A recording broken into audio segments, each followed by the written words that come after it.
frente. Eu dei 2 exemplos essa semana em sala de aula. Um gestor que faz uma opção pela compra de medicamentos que ainda não tem evidência científica de que esse medicamento poderá resultar num combate à doença, em detrimento, por exemplo, da compra de respiradores mecânicos, sendo que a Secretaria de Saúde fez o pedido exatamente da compra de respiradores mecânicos e não no documento X. Esse gestor poderá ser responsabilizado lá na frente, dentro dessa opção de gastos públicos, se ficar comprovado depois que diversas pessoas morreram por ausência daquele maquinário. Nós poderemos ter a responsabilização de um gestor. Paralelamente, um gestor que declarou ou decretou o isolamento social, o fechamento de parte do comércio da sua cidade, antes daquilo que era indicado pela Secretaria de Saúde do Estado, antes de evidências científicas da necessidade daquela demanda. O empresário que montou o seu negócio e, de acordo com essa atitude equivocada do prefeito, de decretar o fechamento de serviços que poderiam continuar, ou até mesmo de serviços que em outros lugares são considerados essenciais. Esse administrador que toma uma medida nesse sentido e pode ocasionar a falência de uma empresa, esse gestor também poderá ser responsabilizado? Existem diversas questões que estão sendo tomadas hoje, diversas ações estão sendo praticadas hoje, que não vão ser analisadas hoje. Elas vão ser analisadas daqui a 3 meses, 4 meses, 5 meses, 6 meses, anos, pelos órgãos de controle. Então, se porventura, numa dessas 2 situações que eu apresentei aos senhores aqui, se a gente tem um encaminhamento de uma representação para o Ministério Público, isso pode resultar no crime de prevaricação, porque não fez aquilo que tinha a obrigação de fazer, que tinha a responsabilidade de fazer, ou numa ação de improbidade. Um dos temas que eu tenho me detido bastante é a questão das ações de improbidade com base no princípio da eficiência. Minha esposa acabou de passar aqui ao fundo, peço desculpas a vocês. Ela vai ficar morrendo de vergonha depois que eu mostrar o vídeo para ela. Mas o princípio da eficiência, que é um princípio obrigatório aos agentes públicos, né? Esse princípio da eficiência poderá ser utilizado para as ações de improbidade, porque o prefeito não agiu da melhor forma como deveria agir. Então, são questões que não serão respondidas agora, serão respondidas lá na frente, diante da análise que será feita sobre os atos dos agentes públicos. Eu acho que esses eram alguns pontos que eu queria apresentar aqui inicialmente. Eu não estou fazendo controle do meu tempo. Por favor, me avise se... Luiz, está me ouvindo? Oi, professor Antônio. Sim, estou ouvindo, estou aqui alerta. Nós temos mais 1 minuto. Pronto, então só para eu concluir. Obviamente que a gente não tem uma precisão, obviamente se for para concluir raciocínio, trazer exemplos, enfim, a gente também está montando algumas situações com as mensagens aqui e nós teremos na parte final considerações finais, ok? Claro, sim. Vou só para concluir mesmo. Então, o que eu indicaria hoje para os vereadores que estão nos assistindo? Primeiro, o estado de calamidade, né, as declarações de um momento de urgência não podem servir para a ultrapassagem da lei se não tiver como finalidade o atendimento ao interesse público. O que é que nós estamos vendo, né? Nós podemos fazer a seguinte análise de fiscalização. Se você é vereador, está investigando, está fiscalizando as atividades da administração pública, contratos licitatórios, mesmo os contratos com concorrência, com disputa, ou naquelas contratações diretas, eles não podem, em hipótese alguma, esses processos serem gravados com sigilo, com ausência de transparência, em razão da pandemia do novo coronavírus. O Supremo Tribunal Federal teve uma decisão muito severa em relação à tentativa de suspensão dos efeitos da Lei de Acesso à Informação por uma medida provisória editada pelo presidente Bolsonaro. O STF foi categórico em dizer não é porque nós estamos passando por um momento de emergência, de calamidade, uma pandemia mundial, que nós vamos flexibilizar o princípio da publicidade, o princípio da transparência da administração pública.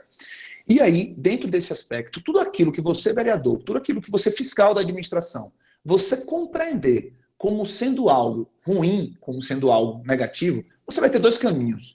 O primeiro caminho é oficialmente requerer informações à administração pública. Esse é o caminho prioritário. Paralelamente a esse caminho, seja porque a resposta não foi satisfatória, ou seja porque houve o silêncio da administração, você pode sim levar ao conhecimento das autoridades de controle, aos tribunais de contas, ao Ministério Público, todas as informações que você considera como sendo elementos de uma denúncia, elementos de uma representação, porque houve ali um crime contra a administração pública, um possível ato de corrupção e também o princípio ofendendo um dos princípios da administração pública, quando não um ato de improbidade, porque houve um enriquecimento ilícito, porque houve um dano ao erário. Mensagem final dessa minha primeira exposição. A pandemia, o combate ao novo coronavírus, não pode, em hipótese alguma, ser uma porta aberta para atos contrários à legislação. Muito pelo contrário mesmo. Aquele gestor que não esteja imbuído de um sentimento público, da construção de tarefas, de políticas, de ações destinadas a atender de maneira categórica o interesse da população num momento tão sensível, onde centenas de milhares de pessoas vão morrer. Gostaria de dizer algo diferente, mas infelizmente é isso que está sendo evidenciado, como aconteceu em outros países. Não é a pandemia um portal que permita ao gestor sair da nossa realidade e ir para uma realidade paralela onde a corrupção pode ser vista com bons olhos. Muito pelo contrário. É exatamente por conta da sensibilidade que nós vivenciamos que esse ato será ainda mais repreendido pelos órgãos de controle, e esse gestor, com certeza, pode ter a certeza de que a prática de ilícito durante a pandemia será vista de uma maneira muito mais grave, seja pelo judiciário, seja pelos tribunais de contas, por todos aqueles que fazem o controle da administração pública. Então, para os vereadores, olhos atentos, maneira firme, fazendo a fiscalização da administração pública. Sempre lembrando que o papel de fiscalização não pode atrapalhar a boa prestação da administração pública, a boa prestação do serviço público. O fiscal ele tem que cuidar de que aquele dinheiro esteja sendo implementado da melhor forma, mas muitas vezes pode haver uma discordância sobre qual a política pública. Nesse momento é importante permitir que o Poder Executivo trabalhe, faça suas ações com liberdade, com tranquilidade, mas sempre buscando interesse público. Se identificar que algo de errado houve, é tarefa, é obrigação dos parlamentares fazer a representação, fazer a denúncia, porque esses atos podem não ser avaliados hoje, mas serão, com muita certeza, analisados pelo Poder Judiciário, pelo direito administrativo sancionador e pelo direito penal. Luiz, muito obrigado, viu? Iniciar esse debate aqui, para mim é um prazer. Estou muito feliz mesmo, assim, sem exagero, de estar aqui com o SEAP. E, no final, aí a gente volta para a gente travar um debate com tantas pessoas qualificadas aqui, a exemplo de todos os nossos participantes. Obrigado, professor Antônio. É pouco tempo, obviamente, para os assuntos tão complexos, né? Mas peço que o professor fique aqui nos acompanhando, só deixando o áudio daí desligado. Agora eu vou repassar para o professor Guilherme Pontes, que vai responder dentre outras situações, quais seriam as sugestões para uma boa pré-campanha nesse cenário de coronavírus.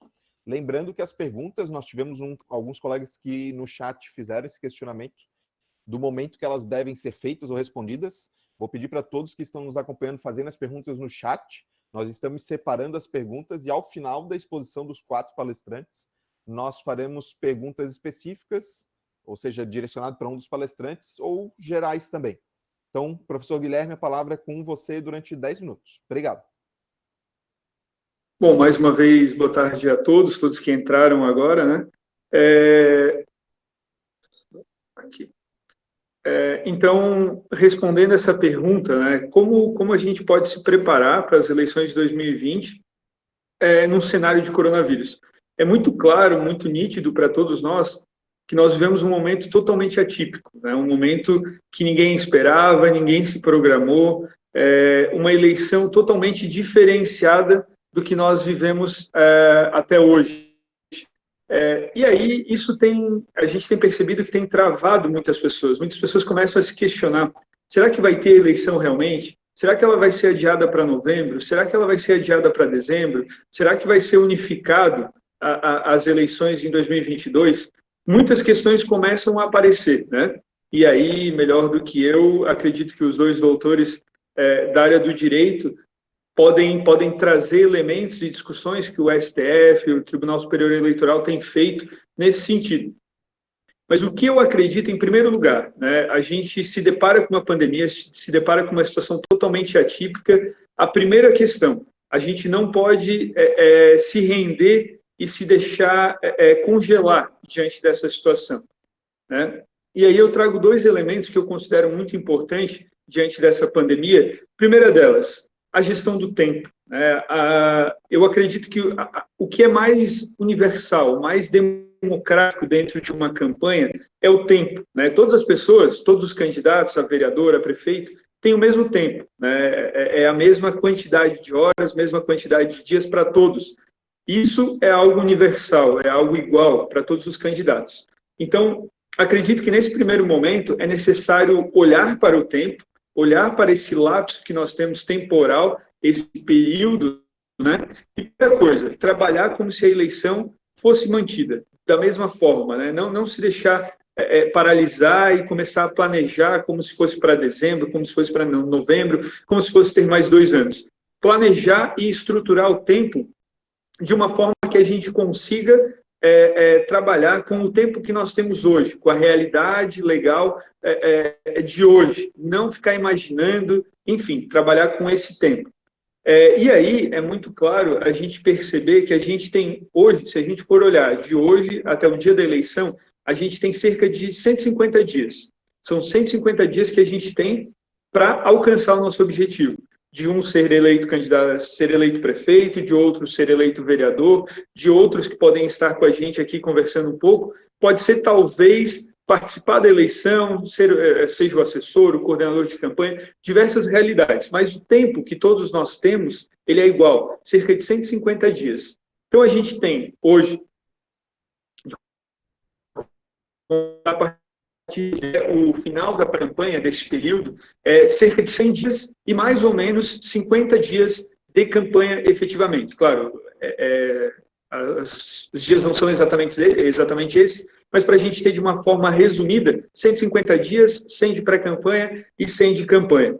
E aí inicia a organização desse tempo, né? Que antes, talvez, a gente tivesse preparado para muitas caminhadas, muitas reuniões no bairro, muitas conversas pessoais, muitos abraços, muitos apertos de mão, né? Então, como a gente vai se organizar nesse tempo, né, nesses 100 dias de pré-campanha? O que a gente vai fazer? Como a gente vai fazer? Organização, estruturação e planejamento do tempo, que é o recurso mais universal e mais democrático que a gente tem. Então, essa é a primeira questão que eu coloco, e que muitas vezes a gente é muito reativo, né? E ser reativo é muito ruim numa campanha. É necessário que sejamos muito proativos, construindo, tendo um planejamento, tendo estrutura do que nós vamos fazer a cada semana, a cada mês, a cada quinzena.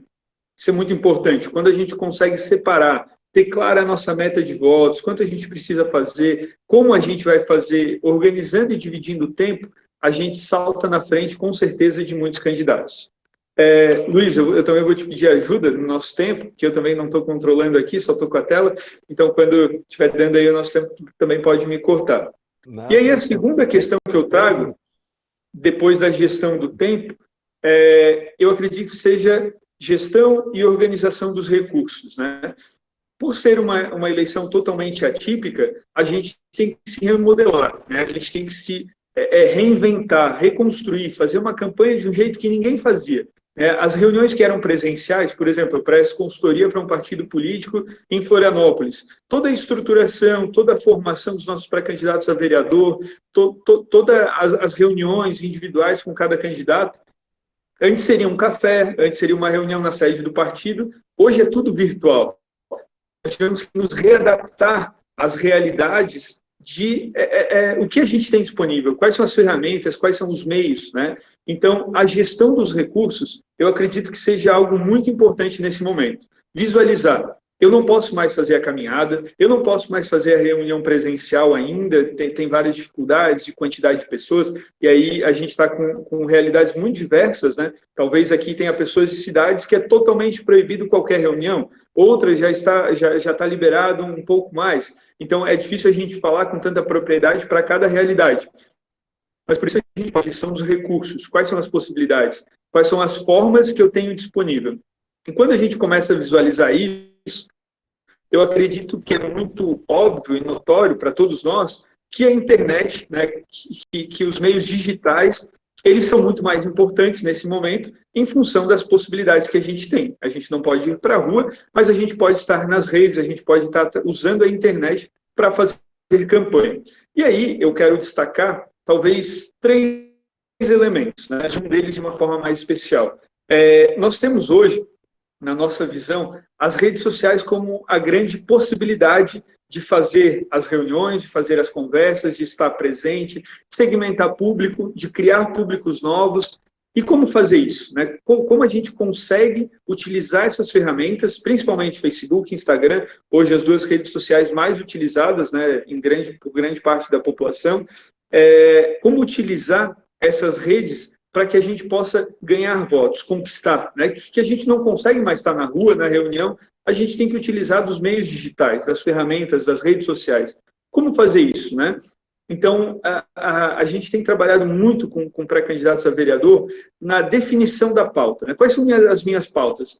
Antes de ir para as redes, antes de pedir voto, e a gente vê muito pré-candidato a vereador que tem a ânsia de dizer que é pré-candidato, a ânsia de se colocar, de buscar todos os contatos tal, e dizer sou pré-candidato, mas não se preocupou antes de pensar quais são as pautas, quais são as bandeiras, o que ele vai falar, como ele vai falar, e gerar um relacionamento anterior ao pedido do voto. Porque as pessoas que precisam gerar relacionamento, precisam gerar empatia, precisam conhecer aquela pessoa que depois vai pedir um voto, né? Então, tudo isso é algo que a gente debate muito, né? De fatores anteriores a esse posicionamento, esse pedido do voto, né?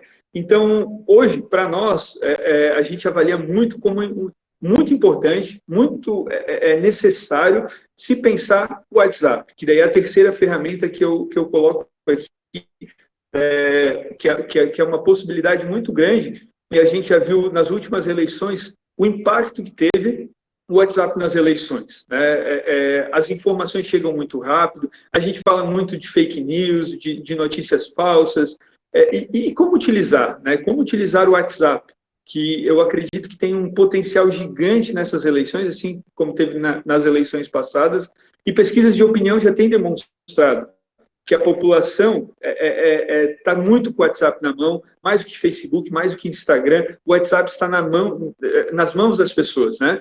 E tem uma taxa de abertura muito maior, então como utilizar o WhatsApp, né? Então a gente fala muito, né, em cadastrar, em conseguir ter os teus contatos, as tuas redes, de talvez começar a pensar, né, e segmentar todas as pessoas que tu lidou ao longo da tua vida, até tu chegar a ser candidato. Poxa, eu passei pela escola tal, eu fui líder sindical, eu fui do Diretório Central dos Estudantes, tudo que tu fez, e começar a cadastrar essas pessoas de uma forma segmentada, que tu consiga se relacionar. Nesse tempo é necessário relacionar. Se tu tivesse, talvez, num momento em ambiente natural, normal, que a gente teria em outras eleições, tu estaria visitando essas pessoas. Como que tu consegue visitar hoje sem poder...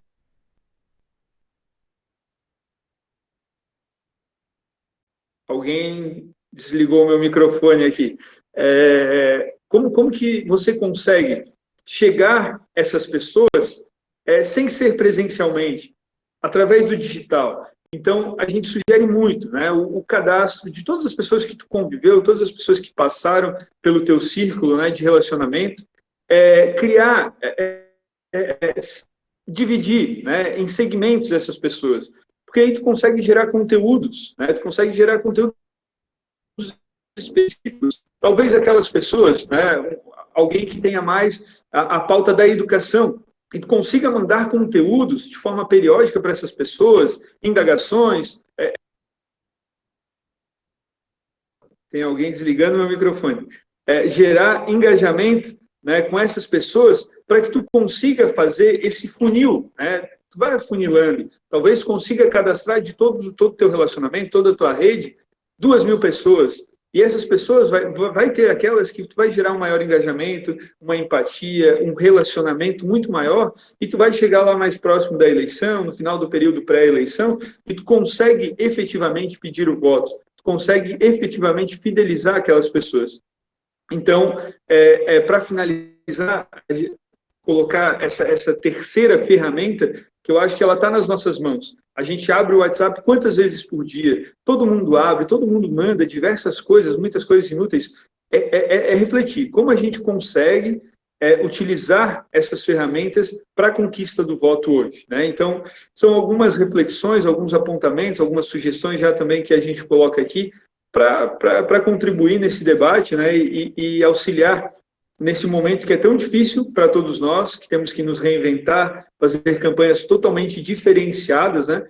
Então, é um pouquinho aí algumas contribuições, indagações e muitas vezes perguntas, né, que a gente vai responder junto. Em cada realidade você vai responder de um jeito, você vai fazer de um jeito, porque existem diversos cenários, né, diversas realidades, diversos chãos para se fazer essa campanha. Então, vai se respondendo, né, de acordo com a sua realidade, como vai ser a melhor forma, qual vai ser a melhor ferramenta, né? Existem, algumas das ferramentas têm faixas etárias específicas, que utilizam mais, tem horários melhores para se trabalhar, então tudo isso, ir pesquisando, ir visualizando qual é o seu público, quais são as redes principais, quais são, enfim, isso tudo é muito importante, essa segmentação e conhecer, né, com o que você está trabalhando, as suas pautas, os seus eleitores e as suas ferramentas que vão ser utilizadas durante esse período, né, de pré-campanha e de campanha. E eu fico à disposição aí para as perguntas também no próximo momento. Legal, professor Guilherme, muito obrigado. Palavras sábias, muitos exemplos, muitas práticas, isso é importante. Vou pedir a gentileza dos colegas, todos perceberam que em alguns momentos travava um pouco a câmera e a voz do professor Guilherme, isso é porque nós temos dentro do sistema alguns colegas que ainda estão com a câmera ligada, e aí isso atrapalha a transmissão. Vou pedir a gentileza dos colegas desligarem as suas câmeras, inclusive os demais professores que não estejam fazendo as suas incursões aqui, as suas falas, porque isso dá uma travadinha, tá? E aí todos os colegas tiveram essa percepção. Nós temos alguns colegas que estão ainda com as câmeras abertas, às vezes os colegas não percebem, tá? Então eu vou pedir para o Fernando Augusto, Luiz Adir, o Kekam, que é o professor, temos alguns outros colegas que estão com as câmeras ligadas, eu vou pedir a gentileza de desligar, porque daí senão a recepção da imagem do som dos palestrantes fica ruim, tá? Ela dá uma travada. Então eu vou pedir a gentileza de novo dos colegas desligarem as câmeras. Agora nós vamos ter uma participação da professora Cláudia Bressan. Professora Cláudia, vou pedir para ligar a câmera e o microfone. E a professora Cláudia vai responder as seguintes indagações. Qual a sua avaliação de possíveis mudanças no calendário eleitoral? E se a professora faz alguma leitura de possíveis mudanças na atuação do TSE com relação ao coronavírus? Professora Cláudia, a palavra com a senhora durante 10 minutos. Obrigado, sim? Obrigada, Luiz. Boa tarde a todos e a todos novamente.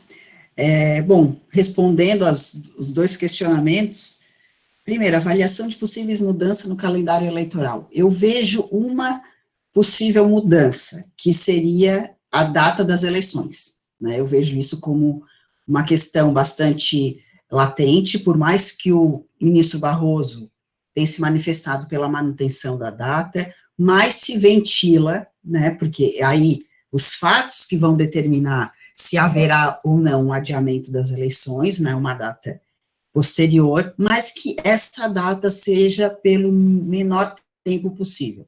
Então, a gente já discutiu nos nossos grupos de advogados eleitoralistas, né, com membros do Tribunal Regional Eleitoral, pessoal do Tribunal Superior Eleitoral, até Ministério Público Eleitoral também tá nesse grupo. Então, inicialmente se ventila, né, uma data de 15 de novembro, para o primeiro turno, segundo turno, né, início de dezembro, mas agora também já se cogita o início de dezembro para o primeiro turno das eleições, né. Então, a gente está acompanhando todo esse debate. O grupo de trabalho do Tribunal Superior Eleitoral, ele publica relatórios semanais sobre o acompanhamento do calendário eleitoral, sobre a análise de um possível adiamento, das justificativas, como é que isso vai se comportar, né. Então, a gente consegue acompanhar e ter mais ou menos uma ideia do que pode acontecer. Claro que, a princípio, o calendário, né, todo o calendário ele está mantido. Última manifestação, o último relatório que eu li do Tribunal Superior Eleitoral é que estão conseguindo cumprir com o calendário rigorosamente, né. Nós tivemos aí datas importantíssimas, como o domicílio eleitoral, né, a mudança ou regularização, nós tivemos o prazo para filiação. Acho que tem alguém com o microfone ligado e está dando uma interferência, não sei quem é. E também nós tivemos aí o prazo das janelas, né, que são aqueles detentores de mandatos que trocaram de partidos, né, que vão concorrer às eleições por um outro partido. Então, nós já tivemos datas extremamente importantes que foram cumpridas rigorosamente, né, pelo todos aqueles interessados, eleitores também. Nós temos 2 datas importantíssimas agora, no mês de maio, que é o 6 de maio, que é o prazo final para regularização do título de eleitor, para biometria, né, mesmo aqueles títulos suspensos. O TSE editou uma resolução agora em março, cancelando a suspensão dos títulos, né, daqueles municípios que teriam a biometria obrigatória, mas que posterior às eleições o título volta, né, a ficar suspenso. Então, quem tiver condição de regularizar, o prazo final é 6 de maio. E também temos aí dia 15 de maio, que é onde começa a primeira modalidade de arrecadação de recursos, né, que é a vaquinha virtual, né, que é uma modalidade que foi adotada com base no modelo dos Estados Unidos, quando eles começam a arrecadar muito tempo antes do pleito eleitoral, propriamente dito, né. Então, nós adotamos essa modalidade de arrecadação, né, que é uma arrecadação privada de pessoa física. Então, nós iniciamos ela agora a partir do dia 15 de maio, né, claro, com todos os requisitos que devem ser observados, desde a escolha da empresa, que deve estar habilitada no Tribunal Superior Eleitoral, tem diferenças das taxas de administração, tem alguns requisitos que essa empresa tem que cumprir, né. Nós tivemos alguns problemas nas prestações de contas de 2018, por conta de não cumprimento de requisitos dessas empresas. Então, a escolha para essas empresas, né, para o pré-candidato que vai adotar essa modalidade de arrecadação, ela é muito importante, né. Então, eu faço até já um alerta. E, na segunda pergunta, né, se alguma leitura na mudança, face ao corona, a mudança, ela, na verdade, está ocorrendo, né, desde quando o Tribunal Superior Eleitoral instituiu um modelo de trabalho remoto, abrindo canais de comunicação, deixando e-mails, né, até porque nós tivemos aí a troca de partido, tivemos as filiações no dia 4 de abril, prazo final para envio da lista.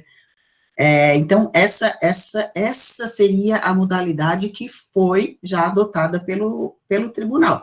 Claro que nós temos aí inúmeras questões aí para analisar, nós temos que ter em mente que o processo eleitoral, ele é único, cada fase do processo, ele é estanque, então nos dá a condição, sim, de avaliar cada fase desse processo eleitoral, que já começa na fase pré-eleitoral, né. Então, quando eu costumo falar que eu entendo que é cedo ainda para nós falar num adiamento, até porque se nós compararmos os países que adiaram as eleições, nós falamos aí de países e territórios que passam de 50, e que adiaram as eleições desses países e territórios, eles aconteceriam justamente no prazo de março a maio, e eles adiaram para outubro, né. Então, porque eles entendem que até outubro essa questão já esteja mais controlada. Então, eu vejo ainda como cedo a gente falar num adiamento, né. Claro que entrando em junho, nós já temos que pensar nisso, né, claro, seguindo todos os institutos, respeito à Constituição, né, sempre, né, esse adiamento, mesmo que transitório, que seja através de uma PEC, né? Então, eu defendo muito, assim, que, claro, nós temos que pensar nisso, mas vamos, né, dar tempo para ver como é que se comporta e os fatos que vão dizer se é necessário ou não. E aí nós tivemos aí os prazos também adotados, né, o calendário que vem sendo seguido rigorosamente pela Justiça Eleitoral, do encaminhamento das listas dos filiados, que ocorreu dia 15, agora, de abril. Né, nós temos com o sistema do Filia, que é um sistema novo, né, de submissão de listas de filiados. Estamos tendo problemas nessas listas, né, eu até faço um alerta para os diretórios municipais comparar as filiações com a sua lista interna e com a lista publicada pela Justiça Eleitoral, porque estamos verificando várias inconsistências, né, então eu chamo até atenção para isso, porque é importante, porque nós precisamos regularizar essa lista de filiados, saber o que aconteceu, por mais que o tribunal, né, ele já se manifestou nesse sentido, e tem falado que está resolvendo, porque foi uma questão do sistema mesmo. Então, é só mais um alerta, abrir um parênteses aí, mas é uma informação que eu entendo importante, a gente que trabalha aí com pré-candidatos, já com alguns detentores de mandatos que irão para a reeleição, e também com partido político, porque é uma questão que a gente está vivenciando, e eu entendo esse alerta bastante necessário. Então, acho que é isso, assim, de início, né, as considerações que eu teria para esses dois questionamentos, né, sobre essa mudança da atuação do Tribunal Superior Eleitoral, ela já vem ocorrendo, né, nunca imaginamos passar por uma pandemia, um trabalho remoto, reuniões remotas, então, mas tudo isso, né, faz parte, é um ano atípico, é uma eleição atípica, precisamos nos reinventar, e eu acho que vem dando certo até o momento. Vamos ver como é que os próximos meses aí a gente vê essa pandemia e todo o comportamento das pessoas, dos pré-candidatos, né, dos próprios eleitores em si. Então é isso, professor Luiz, essas minhas considerações iniciais. Obrigada. Muito obrigado, professora Cláudia. Com certeza é uma temática que nos demandaria muito mais tempo, obviamente, porque existem muitas situações diferentes para sopesarmos, né, para a gente poder colocar na balança e que nos leva a visões diferentes. Não somente o TSE, mas outras entidades têm visões diferentes sobre a execução da eleição em 2020. Vou pedir para a professora, assim como os demais colegas, ficarem conosco, porque após o próximo palestrante nós daremos início aos debates das perguntas colocadas no nosso chat, lembrando do nosso sorteio, que em referência ao Programa de Vereadores de Combate à Crise do Coronavírus, onde os colegas que estão nos assistindo nessa live, se derem um print ou baterem uma foto de que estão assistindo a live e publicarem no stories do Instagram, marcando o SEAP Brasil, vão concorrer a uma das inscrições para este programa, que é o maior programa de combate ao coronavírus, com foco na atuação dos vereadores no Brasil, ok? Muito obrigado, professora Cláudia. Vou repassar a palavra agora para as considerações do professor Daniel Hippler, que vai tratar sobre uma pergunta que é extremamente estratégica. Vou pedir para o professor Daniel já ligar, a câmera e o microfone estão ligados. Professor Daniel, por favor, as perguntas que ficaram para o professor são as seguintes. O que o coronavírus vai afetar nas estratégias de marketing político? E também, haverá mudança no perfil do eleitor pós-coronavírus? O que vai acontecer, né? Então, professor, 10 minutos para o professor tentar concisamente apresentar essa parte que é muito difícil, né? Muito obrigado. Obrigado, Luiz. Espero que consiga em 10 minutos aqui passar mais ou menos aí o que eu gostaria para vocês. Você que vai ser candidato, então fique ligado que eu pretendo passar várias ideias para você trabalhar agora. Eu vi que o Guilherme já adiantou bastante coisa para vocês, mas o que eu tenho para passar para vocês vai ajudar bastante na campanha. Então, eu gostaria de que vocês lembrassem um pouquinho de 3 coisas que eu vou citar aqui nos meus 10 minutos, e vou ser bem conciso aqui. Como eram as eleições como elas são e como serão, né? São três coisas que a gente tem que analisar o passado para a gente ver o que a gente pode mudar ou se adaptar às novas realidades. No passado, se vocês lembrarem, eu, pelo menos, quando eu ia lá com meu pai nas campanhas eleitorais, até comícios tinha com shows de artistas. Então, o que levava o eleitor a escutar um político? Muitas vezes nem era o político, era as pessoas iam assistir o show do seu cantor preferido, né?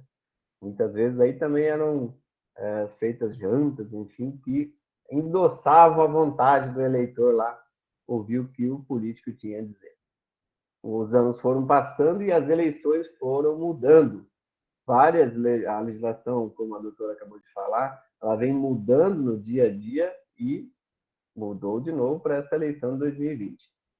De 2012 para 2016, eu que disputei em 2008 como vereador, 2012 como vice-prefeito, 2016 como vice-prefeito de novo, eu vi uma mudança brusca na questão, como o professor falou antes, do tempo, o time, porque as campanhas reduziram de 90 dias para 45 dias. Ou seja, aqueles políticos mais antigos que estavam acostumados a fazer as campanhas da época de 2012 e se enfrentaram uma campanha em 2016, perderam o time, ou seja, eles perderam o tempo para deixar claro aos seus eleitores as suas propostas. Muitos acabaram aí optando em alfinetar os adversários e quando se tocaram que tinham que passar propostas, os eleitores acabaram que não tiveram tempo nem de saber que propostas que eles tinham, ou seja, eles perderam o tempo. Então, o que eu quero dizer é que as eleições passadas, elas foram mudando devido à legislação, devido à adequação da tecnologia. Vocês podem ver que em 2016, por exemplo, começou-se a usar o WhatsApp. Antes não se usava muito o WhatsApp. Em 2012 nem existia. Então, no Brasil não tinha essa ferramenta de trabalho. Em 2016 tinha. Aí o que aconteceu? Os políticos que souberam usar dessa ferramenta, eles se beneficiaram muito. Por quê? Porque tinha vários grupos de WhatsApp onde as notícias eram em segundos que chegavam a toda a população. Já para agora, para 2020, o WhatsApp ele é importantíssimo, claro, mas não naquela modalidade de 2016, porque naquela modalidade de 2016 haviam vários grupos, e hoje os grupos de WhatsApp são menos do que naquela época, porque as pessoas começaram também a sentir não, vamos dizer, com prazer de usar grupo, porque os grupos começaram a ficar, como é que eu posso dizer, ficar saturados, porque lá antes tinha grupo do futebol, grupo dos amigos, grupo da família, grupo não sei do quê, e hoje a atual situação, você pode perceber no seu celular, você deve ter poucos grupos, não tantos grupos como tinha naquela época. E como que você pode entregar hoje, na eleição de 2020, aos seus eleitores as suas propostas? Primeiro, fazendo aquele banco de dados, como o professor falou ali antes, né, registrando o cadastro das pessoas do seu município, e depois entregando por lista de transmissão, que é uma ferramenta que entrega única e exclusivamente para esse usuário cadastrado. Então, você não precisa também ficar preocupado com isso. É uma nova mudança que aconteceu para o agora. Se você analisar, por exemplo, eu, tenho filhos adolescentes, eu tenho filhos aí de 17, 18 anos já. Os meus filhos não têm o hábito de assistir televisão e muito menos escutar rádio, por exemplo. Então, o horário gratuito sai aonde? Sai na TV e sai no rádio. E como é que eu chego nesses eleitores? Porque eles já votam, eles já são eleitores. Então, o que você pode fazer como candidato? Você tem que ter mídias sociais onde atinjam também esses adolescentes. Então, se lá no passado, lá em 2016, você trabalhou bastante o WhatsApp, nessa campanha 2020, você não vai trabalhar somente o WhatsApp. Claro que você vai continuar com o WhatsApp. Então, você vai ter que trabalhar, por exemplo, se você quer um público mais adulto, ele provavelmente está lá no Facebook, Instagram, talvez.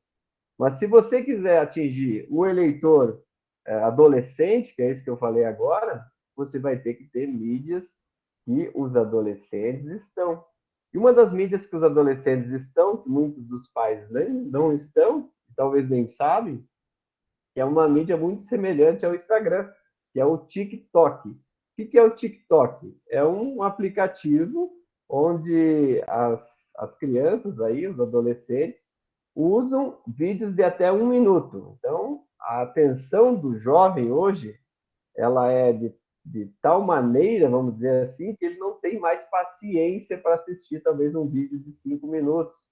Talvez você quer se apresentar como pré-candidato, lá no Facebook, pode ser que funcione lá você fazer um videozinho de 5 minutos, lá, de 3 minutos, mas para esses adolescentes não vai funcionar.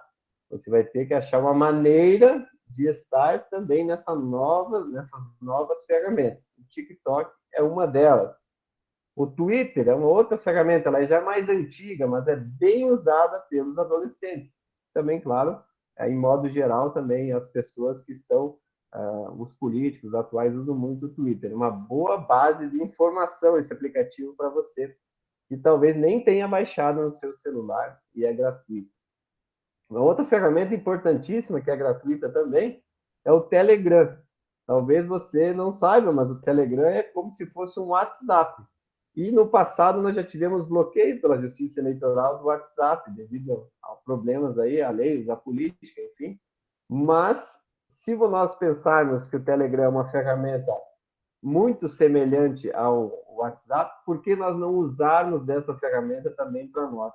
Nem que seja só para a gente ter contato com os nossos cabos eleitorais. Uma ferramenta a mais para você conversar com seus cabos eleitorais. Eu acabei não lendo o tempo também. Se eu estiver passando o tempo, vocês me corrijam, hein, por favor. Estou tentando aqui ser o mais breve possível. Então, eu não sou futurólogo, né? Não sei prever o tempo, mas o que mudou para a eleição de 2020? Muita coisa mudou, independente do coronavírus. O coronavírus veio como uma surpresa para todos. Nem eu esperava, acho que a maioria também nunca imaginou que nós teríamos um momento de isolamento social. Então, o que nós temos que identificar? Nós temos que identificar como chegar no nosso eleitor. O que o eleitor gostaria de saber da gente como candidato? O que dá para entregar para o eleitor, legalmente possível, é claro, né? Falando, para que ele goste das nossas propostas, que é uma das situações essa, passar boas propostas, né? Como já foi falado aqui, para que ele se encante em votar na gente. Então, tem várias alternativas que você vai ter que se adaptar a formatar na sua campanha para chegar nos seus eleitores. O eleitor ele não mudou muito. O eleitor do Covid-19 é o mesmo eleitor que era ano passado, por exemplo, onde muitos até pela primeira vez vão votar. Mas se você não chegar nesses eleitores com as suas propostas, dificilmente você vai conseguir o voto delas, que é o mais importante para a sua campanha. Então, eu vejo que o Covid ele veio num momento até bom, que ele veio antes da eleição. Ele veio agora em abril, né? Agora estamos em maio. Então, se ele tivesse vindo, vamos dizer, lá em agosto para setembro ou outubro, com certeza o impacto das eleições seria desastroso. Nós não teríamos como sair de casa e pedir votos, porque nós já estaríamos em campanha.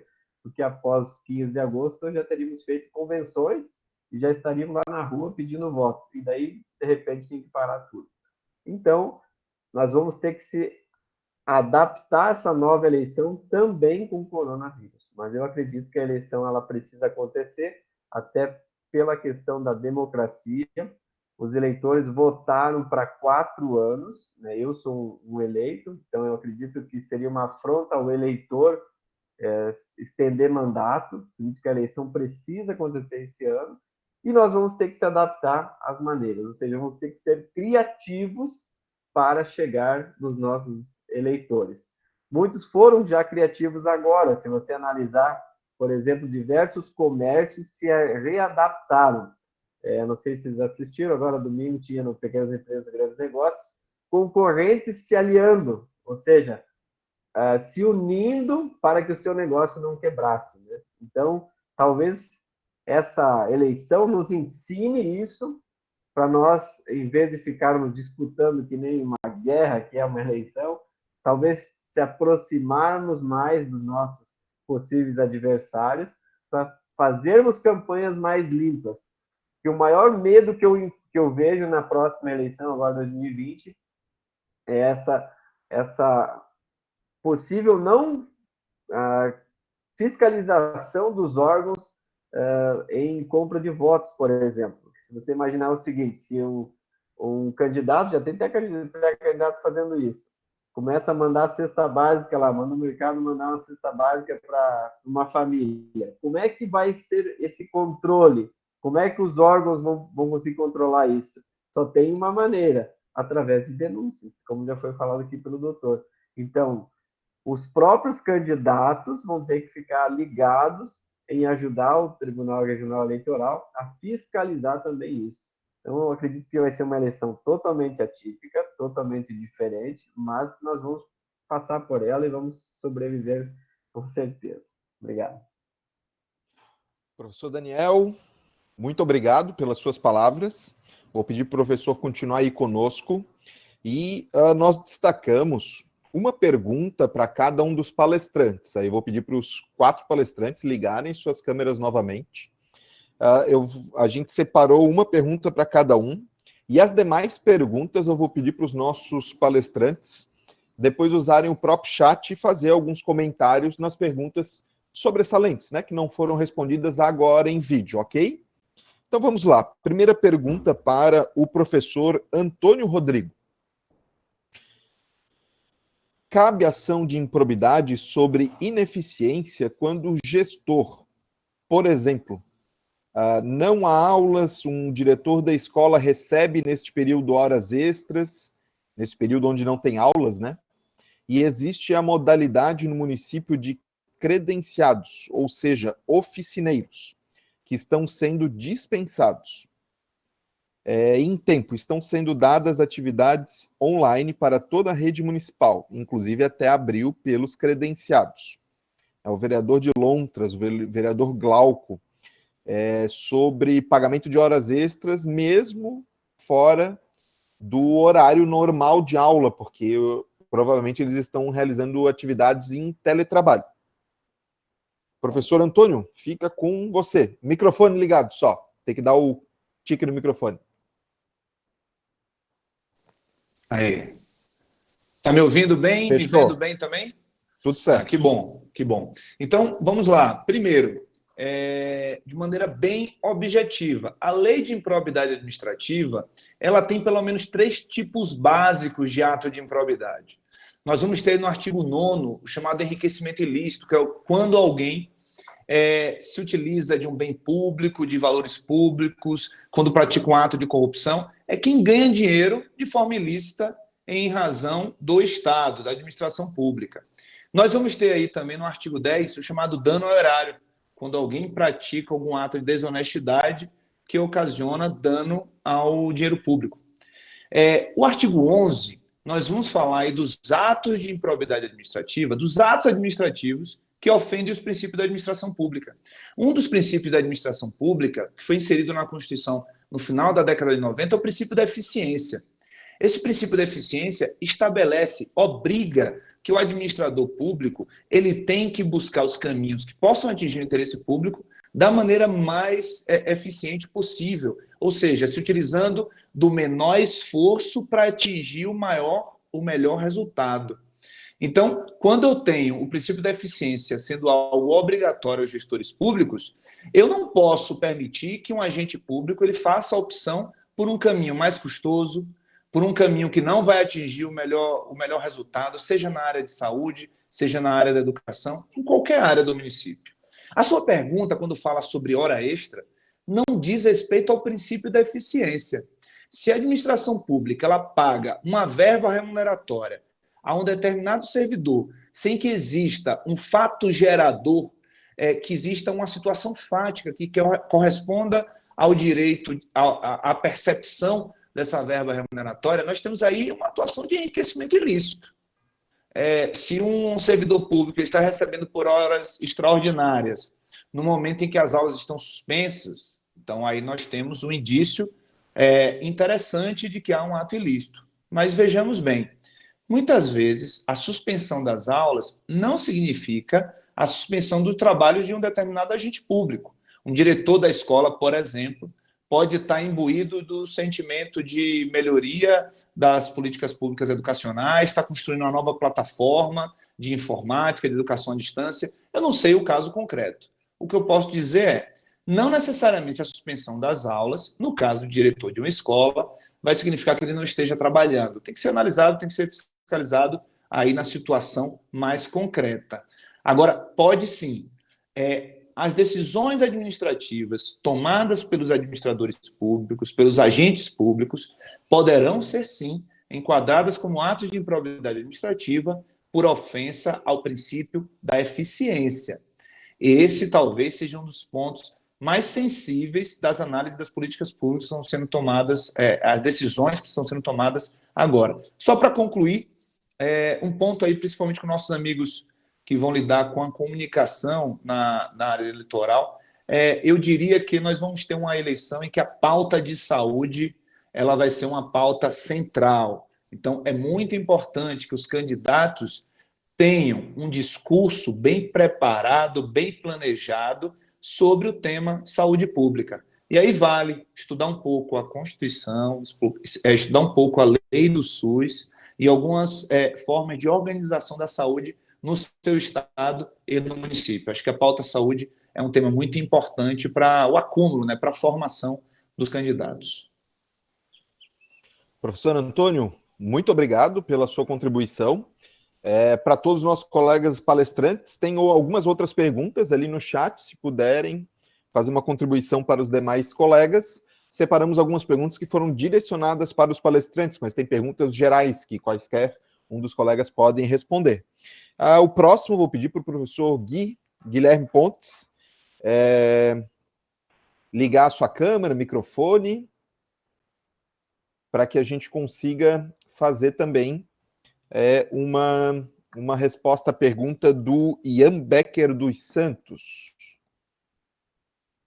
Deixa eu ver se o professor Guilherme está aqui na nossa lista, porque às vezes dá algum problema de transmissão, né?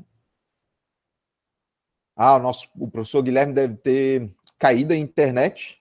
Daqui a pouco ele provavelmente vai retornar. Então vou pedir a gentileza da professora Cláudia adentrar ao recinto, ligar a câmera, o microfone, para eu poder passar uma das perguntas foi realizada diretamente para a professora, do Glauco. Doutora Cláudia, a data final para a janela de transferência partidária de vereadores era 3 de abril ou 4 de abril? A gente fala de duas situações. Nós temos o prazo da janela, que ele começou dia 5 de março e se encerrou no dia 3 de abril. E aí nós temos o prazo final para as filiações no dia 4 de abril. Então, a gente fala de duas situações, para quem é detentor de mandato e para quem quer se filiar para a disputa do pleito eleitoral. Então, essas são as duas diferenças das datas, que o pessoal confunde, 3 e 4. Mas o prazo da janela encerrou dia 3, e o prazo para as filiações, para quem vai disputar e que não tem mandato, foi dia 4 de abril.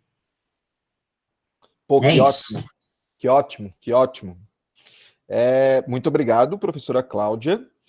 Vou pedir para o professor Daniel responder uma pergunta da Eliaide Cardoso. Ela fez um questionamento.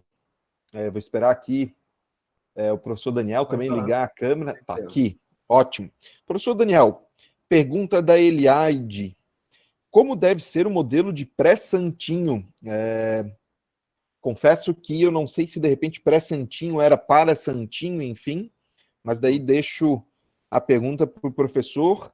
Se achar também que quaisquer professores, né, se quiserem completar as perguntas que foram feitas escrevendo algo no chat, também fica à vontade. Ok, ele tem apenas um limite de tamanho, né, o máximo, né, que não pode passar 50 por 50, 1 metro quadrado, no caso, né, para aqueles santinhos grandes, aqueles panfletões grandes lá no seu cartaz, melhor dizendo. Mas, basicamente, o santinho ele é feito sempre pela majoritária. Então, o candidato a prefeito e vice-prefeito, eles fazem um modelo. Inclusive, na minha primeira campanha, eu cometi esse erro. Assim, eu fiz uns 6, 7 modelos de santinhos. A campanha era 90 dias, dava tempo de errar bastante. E agora, não. Agora, eu acho que é um erro você fazer modelos diferentes. Eu acho que você tem que seguir um padrão, que é dado pela majoritária. Esse padrão ela é usada para todos os seus candidatos do seu grupo, vamos dizer assim, ou do seu partido. Então, é aquele tradicional, normal, não vai mudar muito dos tradicionais, só vai seguir aí as regras de cada majoritária no quesito de escolha de cores e tudo mais, né? Porque geralmente tem vários partidos que se unem, então às vezes não dá para usar aquela cor tradicional do partido, né? Os partidos têm cores tradicionais, mas tirando esse motivo, eu acredito que cabe à majoritária essa escolha do layout e também do tamanho dos santinhos, respeitando essa regra do máximo do tamanho. E isso vale para perfurados e tudo mais. Me Beleza? permite, Ótimo. professor Luiz? Poxa, com certeza. Palavra aberta. Eu só queria complementar a fala do professor Daniel, mas só fazer um recorte que não existe santinho na pré-campanha, né? Nós não podemos adquirir gastos na pré-campanha, porque eu não tenho como prestar contas de gastos na pré-campanha. Então, qualquer contratação de despesa está vedada e nós precisamos prestar atenção nisso. Só um parênteses. Obrigado. Né, mas não é, na campanha, perfeita a fala do professor Daniel, mas na pré-campanha, gente, pelo amor de Deus, sem gastos. Ótimas intervenções, obviamente que são todos assuntos muito complexos e a gente tem no sistema jurídico brasileiro, ao se analisar as temáticas eleitorais, apesar do TSE dar normativas gerais para o país inteiro, mesmo em licitações municipais, há uma necessidade de busca, de análise das decisões dos próprios tribunais regionais eleitorais, porque cada um dos casos que os colegas nos fazem perguntas podem vir a ter, não são todos, porque existem súmulas, existem decisões parametrizadas que são padronizadas, mas, dependendo da situação, existem algumas análises diferentes. Por isso que o CEAP sempre confia esses eventos a professores especialistas, porque são esses profissionais que são os mais atualizados nos quesitos de temas da área pública. Sempre desconfio nos profissionais que são clínicos gerais, que eles não se especializam em áreas, porque eles provavelmente não estão atualizados nas temáticas que eles se propõem atualizar. Todos os profissionais que nós chamamos, eles são extremamente especializados nas suas áreas. E o que eles falam, eles têm certeza sobre as suas, não somente opiniões, mas conhecimentos dessa área. Lembrando que estamos nos minutos finais do nosso webinar gratuito. Lembro aos colegas também que, se quiserem participar do sorteio da inscrição para o Programa de Vereadores de Combate à Crise do Coronavírus, o folder desse programa já está no site do CEAP, que é o www.ceapbrasil.com. Não esqueçam de entrar no site para ver este e outros produtos. Também quero mencionar que o CEAP disponibilizou na sua plataforma vários cursos gratuitos de controle interno, de elaboração de projetos de lei, de licitação, para que os nossos alunos, mesmo durante a quarentena, se preparem para bem executar as suas atividades nos órgãos públicos que representam. Estamos nos encaminhando para as finalizações da nossa transmissão. Os professores fizeram algumas inserções de conteúdos também no chat para ajudar a responder esses questionamentos. Todos os que não puderam ser respondidos, eles serão material para as próximas atividades do CEAP. Então, se ainda quiser deixar o seu questionamento, utilize o nosso chat, porque ele vai nos ajudar a construir as próximas atividades do Centro de Estudos para a Administração Pública. Quero agradecer a presença de todos os nossos alunos que estiveram conosco de todos os palestrantes que participaram aqui das nossas atividades, o professor Daniel, a professora Cláudia, o professor Antônio, o professor Guilherme. Vou perguntar se os nossos palestrantes querem deixar um último recado para quem nos assistiu aqui nesse webinário. Começando com o professor Antônio, que já ligou a câmera aqui. Professor Antônio, por favor. Primeiro, queria agradecer ao CEAP por essa oportunidade. Para mim foi um momento fantástico. Estava com saudade da instituição e dos nossos alunos. Por fim, eu queria dizer que a pergunta da Leila Tavares é uma das perguntas mais importantes do nosso debate. E eu vou dizer para você, Leila, quem puder depois acompanhar a pergunta que ela fez aí no chat, como eu disse, você, gestor, precisa ser muito responsável nas atitudes que você vai praticar durante a pandemia. Porque cada ação, cada decisão poderá servir de objeto para análise no futuro.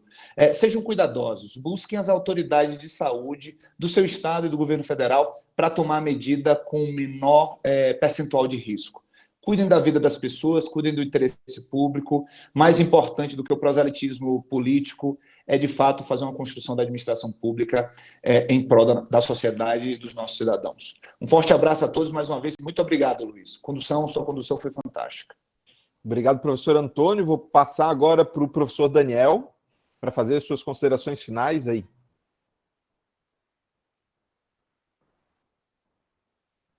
Só o som, professor Daniel, que isso. Opa, desculpa. Então, pessoal, eu quero agradecer também ao CEAP, o Paulinho, eu vi que o Cleito está na live, aí o Cleito, aquele abraço, também um dos cofundadores aí do CEAP. Eu já tive até a oportunidade de ser parceiro de vocês aí em algumas palestras. Agradecer ao Paulinho imensamente, aos meus colegas, o doutor Antônio, a doutora Cláudia, o Guilherme também. E dizer que se vocês têm dúvida, qualquer dúvida, eu sempre fico à disposição. Eu tenho um canal que é justamente para ajudar pré-candidatos. Ele se chama... Vou fazer um merchan aqui, tá? Por favor. Ele se chama Eu na Política, mas não significa que seja eu ou Daniel, pode ser você na política, né? E a minha intuição é ajudar mesmo. Eu já passei muitas dificuldades com eleições. Eu sei que nenhuma eleição é fácil. Não existe campanha fácil. Então, você que está pensando às vezes que mas esse coronavírus vai adiar as eleições, vou ficar mais tranquilo. Não. Se você ficar tranquilo, tem muita gente aí trabalhando nos bastidores, organizando a sua campanha, e você precisa fazer o mesmo se você quer chegar lá. Se você não quer chegar lá, então continua onde você está e participe só por participar, né? Mas a eleição nunca foi fácil nem para mim, nem é para nenhum candidato. E uma hora aí que vocês tiverem tempo, entre lá no canal, se não saber a minha história. É difícil mesmo, mas vale a pena, porque nós precisamos de pessoas de bem na política, nós precisamos de pessoas que honrem aquelas cadeiras que estão lá, porque, infelizmente, a notícia ruim, ela vende mais e a imprensa divulga mais os maus políticos, e nós precisamos enaltecer os bons. Então, que você que está nos assistindo ou nos assistiu, seja um deles, seja eleito em seu município e faça a diferença. Muito obrigado a todos e uma boa tarde. Obrigado, doutor Daniel. Lembrando, e boa lembrança, na verdade, do professor Daniel, vou pedir para os nossos professores colocarem no chat os seus contatos, as redes sociais, os sites, os canais, para que os nossos colegas possam acompanhar o trabalho dos professores e, eventualmente, tirar alguma outra dúvida, ou se necessitarem de um profissional especializado, poderem fazer alguma contratação se for necessário, claro.